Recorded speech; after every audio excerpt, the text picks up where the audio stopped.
Hello, my name is Ashley Phillips, and this is my PowerPoint presentation for my capstone course through Hannibal-LaGrange University. It's entitled Strategies in Two-Digit Addition.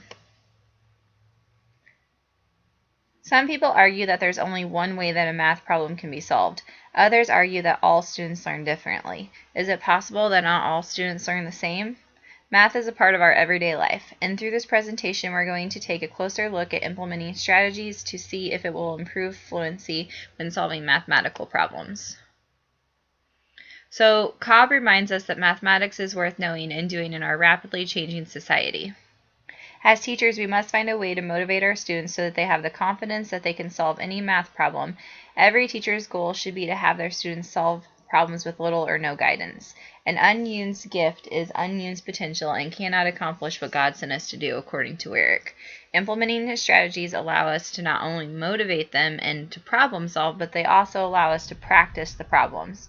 This research has allowed myself to improve my lesson plans because I'm able to see where the students are fluent and where they're not, and where the misunderstandings have occurred. So what do the theorists say? When students explore concepts by testing different theories to learn the knowledge on their own, they're practicing discovery learning. By Bruner. Bruner's theory of discovery learning is considered to be a constructivist approach to learning that allows for problem solving and critical thinking because they use real-world situations. The discovery theory was further researched by Romney, and it is suggested that teachers should be reminded that topics that have been taught should be revisited to build on what's been taught to deepen learning. This is known as a spiral curriculum. Immediate feedback should be shared with students to provide intrinsic motivation to improve the likelihood of future goals being met. The next theory is Ausubel's theory of meaningful learning, which does not simply mean to learn the material. Instead, it refers to the process of how new information is acquired. Meaningful learning means students are given new information that's comprehended easier by the student because it relates to the prior knowledge. It does not mean that you're just simply rote learning it. An example of rote learning would be a student that uses flashcards to remember their facts. They might learn them for the test, but are they going to remember them 5 years from now? Coletta did further research on Ausubel's theory and suggests students have to learn through problem solving, which is why we should use, again, the real-world scenarios. The next theory is Bruner's scaffolding. It reminds us that each student should receive support that's adjusted to meet their needs. We should not simply wait for the student to ask for help. We have to enhance their learning so they can achieve their goals. Bruner's focused on how a student's environment influenced how well a student learned different concepts. And then McLeod researched Bruner's work and went on to say that teachers should have an active role when providing additional help. Bruner's theory of scaffolding suggests that teachers must be active, honest, able to share, and able to comfort students as needed to lead to success. Another review of Bruner's work regarding scaffolding advised that students should always be allowed to have an active voice in their learning. By combining these three theories, teachers are ensuring that students are activating their prior knowledge. That way they're able to problem solve and they can think critically when presented with new mathematical problems. These theories also allow for differentiation that may be needed to ensure that the student is obtaining success in their goals. Combining these three theories allow teachers to ensure that they have the tools to lead their students to success in a positive environment. We must remember that we are servants of God and that we have been called to teach. These tools help us to do this. With implementing the different strategies that we've been talking about, it has not always had positive response. Through extra research, critics believe that discovery learning causes more problems than it's actually worth because it causes the student to have a cognitive overload. This cognitive overload leads students to have misconceptions of what they've learned, and then it's harder for the teacher to identify the misconception that the student has developed. This was found on learningtheories.com. Now, with Bloom's theory of mastery learning, this theory wants students to have complete mastery of new concepts before they move on to anything new. For example, with Bloom's theory, students would not be able to advance to multiplication until they've shown sufficient evidence of mastering addition. With this theory, teachers would continue to reteach the concepts until the student understands, which could lead to less motivation to actually want to do the work because they're unable to show the mastery. God does not want us to discourage our students, but instead He wants us to inspire them. Wyrick reminds us that when you plant seeds, you never know which seed is going to produce the greatest harvest.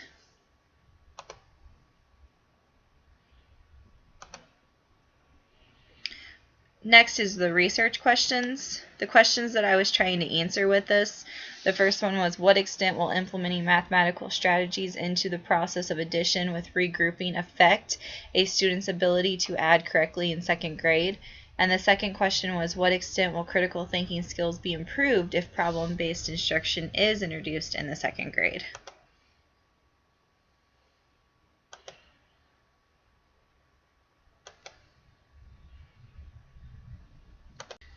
The teaching method of guided approach requires that students are given explicit instructions to ensure that students understand the steps to perform the skills that are being asked. The guided approach uses different strategies and allows the students to practice while receiving specific feedback, which allows for correction of any errors that are being made. We talked about this earlier in the presentation, but it's extremely important that students are corrected when we find the mistakes, because otherwise they practice that mistake over and over and then it's harder to fix. When implementing strategies, manipulatives should also be used and made available to the students. The child should be allowed to choose what manipulative they learn best from. The most important aspect of manipulatives that Mower reminds us is that all students are allowed to become hands-on in the problem solving, which will actually promote critical thinking. There are 3 levels that children go through in learning how to add multiple numbers. They must be able to add using physical objects, they can add one add-in while continuing to count on, and students have to see the add-ins as equivalent. So for example, I have this problem down at the bottom. 8 plus 5 equals 5 plus 5 plus 3 equals 12 plus 1 equals 13. So regardless of what the problem was, the numbers all equaled 13. Strategies can be used to help recompose the number and see it a different way.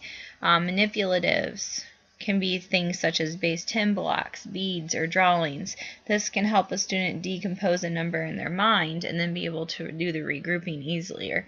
Most students use a mixed method. For example, 18 plus 23 is now 20 plus 23 minus 2. If students can see these differences in their mind, they will be able to able to add more fluently faster. For students to have a better understanding, it is suggested from Fusion that vertical columns actually be incorporated.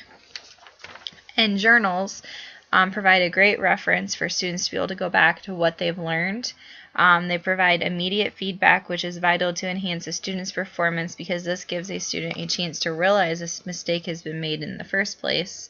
It offers them a safe place for a teacher to be able to answer their questions if they're too shy to raise their hand in class. Repeated practice and allows the student to correct any behavior that can improve mathematical fluency. Explanation, students are able to explain why they picked what strategy they thought was best and why they understand it better.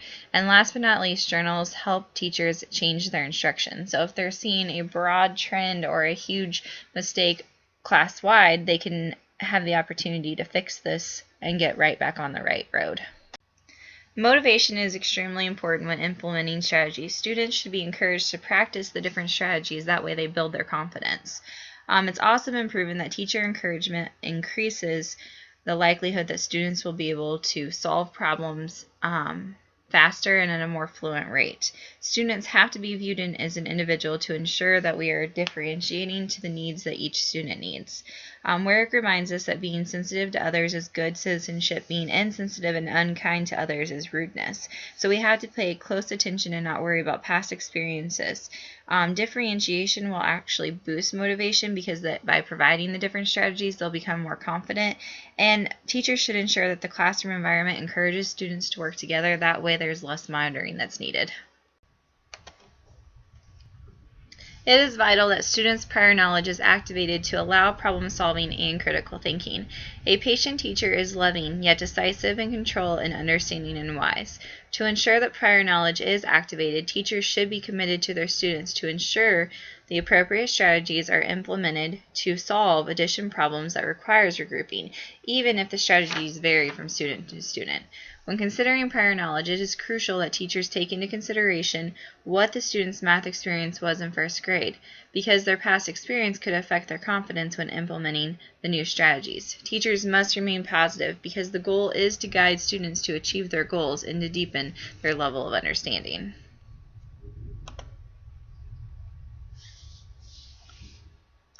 If students are allowed to use open-ended problem solving, they're more likely to understand the concept that's being introduced in class. To ensure that the students are thinking critically, teachers should use real-world scenarios to help and deepen their understanding of complex mathematical problems.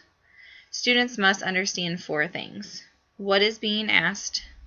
How do they plan to solve it? They have to do what they planned, and then they need to review the plan to see if everything worked.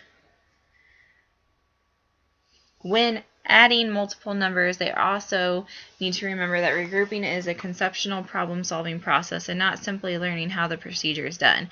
Conceptual problem-solving requires that students recognize a math problem on a paper the way that they would reorganize it in their mind.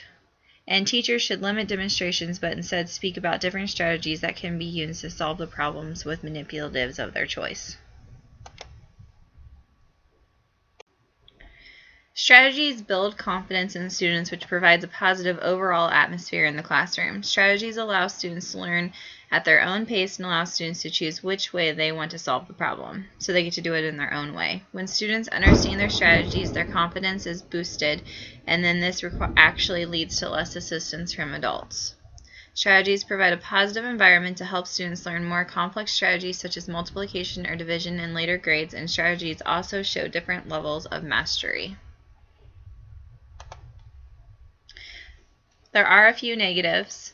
One study suggested allowing students to explore strategies on their own actually slows down a student's capability of learning complex strategies because they might not have the confidence to ask for help if needed. Traditional math practices have also been suggested to produce students who are inadequate with fluently adding, which causes long-term errors because they do not understand place value. And another study suggested that strategies do not need to be implemented because students can easily advance from single addition to 4-digit addition with very little time spent on 2-digit, which is something that I completely disagree with.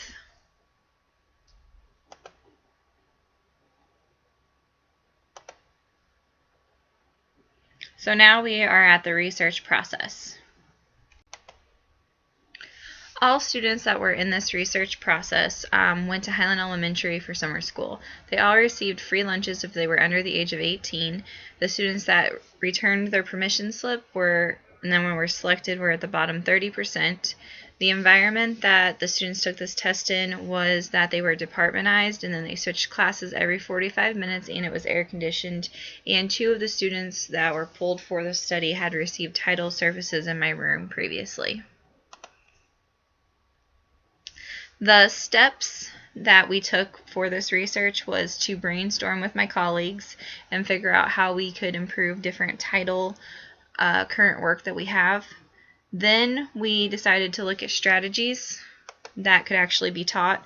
So I spoke with a 2nd grade teacher, and we decided that these were the different strategies: break apart, number line, draw it, and expand it, that would be emphasized in this research. Next, we chose an assessment, and I found this free assessment that was on the internet. And when we did this assessment, if the students got, for example, this one, 28 plus 43, the answer is 71.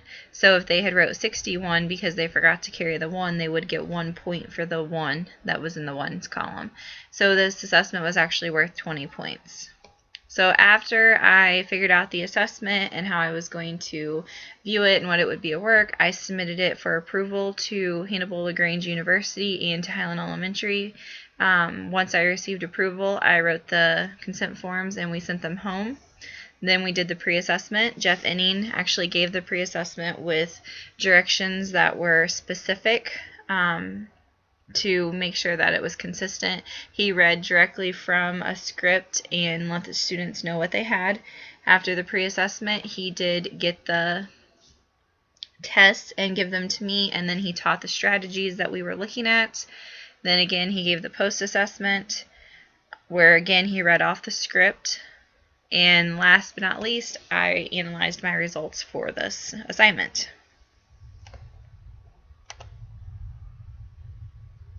So how I collected the data, he put all the tests that were taken into my mailbox. I then recorded the results onto my Google Drive, which was password protected.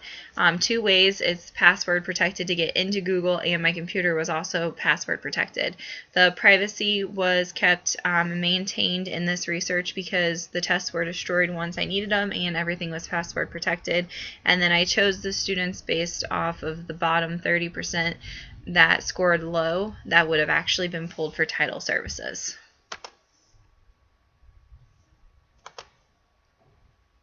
See my results. I looked at the journal articles that I had used, and most of my articles were at least 10 years old, so I definitely think that there is room for new research in this area.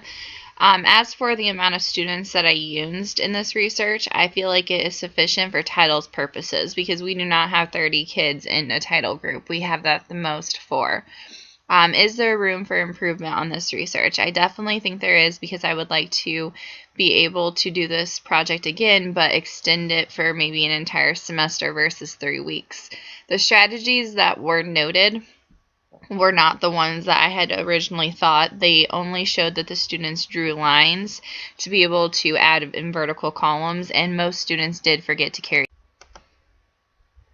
So the first chart here that I have for you is showing that when the students all took their benchmark, that they scored really high, which is inconsistent with their results. And that's because both study groups and non-study groups took the first grade benchmark test, which was single addition. So pre-assessment, they were handed the 2-digit addition, and you can see that in the blue here, the non-study group averaged a 13.4, whereas the study group averaged a 7.75. So they almost got half more or less. So then we go to the post-assessment, and the non-study group averaged a 15, and then the study group averaged a 13.75. So they were about 1.25 off from hitting the exact same amount. So this was great improvement that they made. Now this chart is showing you individually. So for instance, the pre-assessment and the post-assessment for each student. So there was 4 students in our group, and then the reds would be where they originally scored, and then the blue is where they scored on their post-assessment, showing improvement. Future implications. This is definitely an important topic. Strategies help prevent future holes in the students, which is why we have these circles here.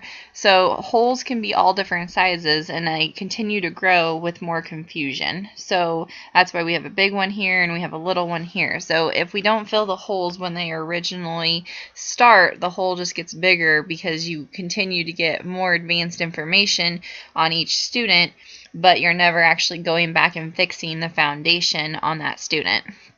So strategies also help students become more fluent and adding quicker. They also allow us to be able to evaluate our teaching and see if there's something that we need to improve, that maybe the reason the students are confused is it's something that we're doing. And strategies give the students tools to succeed. So again, there's been no recent research in this area, so I think that it would be good to do more research. It definitely would improve our title interventions. This idea came from working with current titled students because often they get stuck when they're on a project or a problem, and they have no idea how to critically think or problem solve with a strategy to be able to get further along on that. They just want to give up. So is there a benefit of repeating this project? Yes, there is, and I do plan on doing it with our curriculum work. We have to do 5 cycles every year with our school, and this will be a couple of my cycles. So are there any questions that you have for me? Just as a little bit of extra here, I did put in some of our grants. These are the articles that were paid. These were the articles that received no funding, but they still did do their research. And then, of course, here are my references. I hope you enjoyed my presentation, and I hope that you think strategies are positive. Thank you for listening.